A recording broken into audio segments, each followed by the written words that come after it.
আমি রাজমিস্ত্রি কাম করি স্যার। আমি খায়া না আগে অনেক কষ্ট করে ঘরটা করছি স্যার। অনেক রিকোয়েস্ট করছি আমার ঘরটা ওরা ইয়ে করতে দেয় নাই স্যার। মানে ইচ্ছা রকম ভাগা মন মতো স্যার ওরা।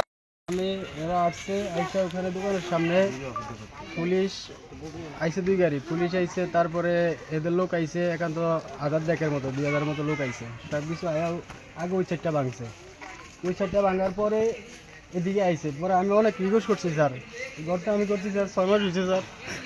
আমি রাজমিস্ত্রি কাম করি স্যার। আমি খায়া না আগে অনেক কষ্ট করে ঘরটা করছি স্যার।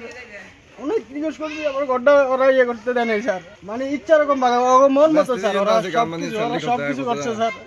আমি ওকে পায়ে পর্যন্ত ধরছি স্যার আমার এই ঘরটার লেগে স্যার। আমার বাবার সম্পত্তি, আমার বাবা তো কিনা লইছে স্যার এই সম্পত্তিটা, ঠিক আছে? এটা তো আমরা জোর করে এনে থাই নাই, আমরা তো একদম কিনা লইছি সম্পত্তিটা। তাহলে আমাদের উপরে কেন এত জুলুম স্যার? আমরা কি দোষ করছি স্যার? বিচার চাই স্যার আমরা। আচ্ছা, আপনাদের তো ভাড়া করে লোকজন আনছে, সবকিছু আইনা প্রশাসনের সামনে এরা এত কিছু করছে স্যার। আমরা নিরুপায়, আমরা তাকে রয়েছি স্যার, কিছু করতে পারি নাই স্যার। আচ্ছা, আপনাদেরকে এগুলা বাগানোর আগে কি আপনাদেরকে না, কোনো কোনো নোটিশ? নোটিশ স্যার, কোনো নোটিশ আমরা কিচ্ছুই পাই না স্যার। আমরা কিচ্ছুই পাই নাই। 30-35 বছর আমার বাপের জমি কিনে না থাকতে আছে স্যার। আমরা ছোট থেকে বড় হয়েছি এই জায়গাতে স্যার, কিচ্ছুই পাই না স্যার। যারা বাদী বিবাদী হেরা জানে স্যার। আপনারা এখানে বসবাস করেন কত বছর? 35-এর উপরে স্যার এখানে আমরা বসবাস করি। এর ভিতরে যদি কোনো সম্পত্তি নিয়ে কোনো বিরোধ? না, আমার বাপের লাগে স্যার কোনো এই সম্পত্তি নিয়ে কোনো ঝামেলা হয় না স্যার। আমার বাপে কিচ্ছু জানে না, বাস কিনা লইছে এক পার্টির থেকে স্যার। এখন হেরা এই ঝামেলা এটা জানে স্যার, কোর্ট কাছারি সব হেরা জানে। আমার বাপ তো কিছু জানে না।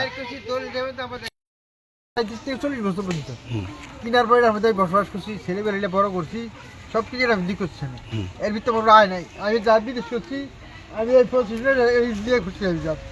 এর ভিতরে এই যে এত কিছু হয়েছে আমাদের আমি তো কিছু সম্পদটা নাকি আমি খরিদ্দার না, তাহলে যা কিছু আমরা বুঝতে দেবো। আমি তো এই সম্বন্ধে কিছু জানি না মনে করেন।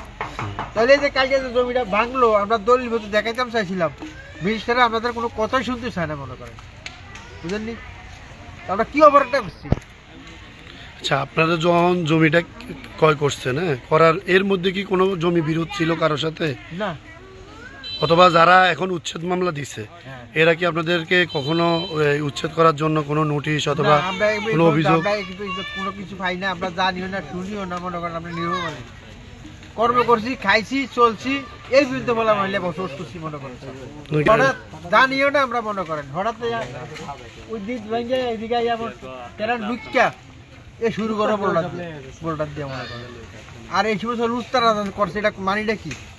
আমরা কেউ ফেরত করছি না, কাজ করছি না, দুর্নীতি করছি। লুটপাট করছে কারা? এই হারা লোক যারা ম্যাজিস্ট্রেট লোক